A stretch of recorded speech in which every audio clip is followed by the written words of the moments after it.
তো লাস্ট ঈদে এমবি বালিয়া এই লঞ্চটি ঢাকা থেকে আমতলীতে ঈদ স্পেশাল ট্রিপ সার্ভিস দিয়েছিল। তো যেহেতু ঈদ সামনে, লঞ্চটিকে হয়তো বা কোনো রুটে দেখা যাবে। আর লঞ্চটিকে এখন ড্রাইডকে তোলা হয়েছে।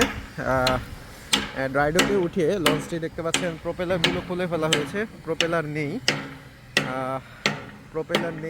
আর দেখতে পাচ্ছেন যে ফেন্ডারের মরিচা ওঠানো হচ্ছে, পুরো জাহাজের তলদেশের মরিচা উঠে নতুন করে রঙের প্রলেপ দেওয়া হবে।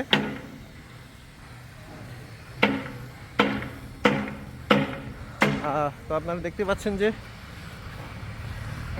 জাহাজটির যে তলদেশে ব্যাপক কাজ করা হচ্ছে। এই মরিচাগুলো উঠানোর পরে এই তলদেশে নতুন করে রং করা হবে। আর আপনারা দেখতে পাচ্ছেন যে নিচতলা যে ক্ষতিগ্রস্ত প্লেটগুলো অপসারণ করে নতুন প্লেট লাগানো হবে এই জায়গাতে। আর বডিতে নতুন রং করা হতে পারে, আর তলদেশে তো নতুন রং করা হবেই।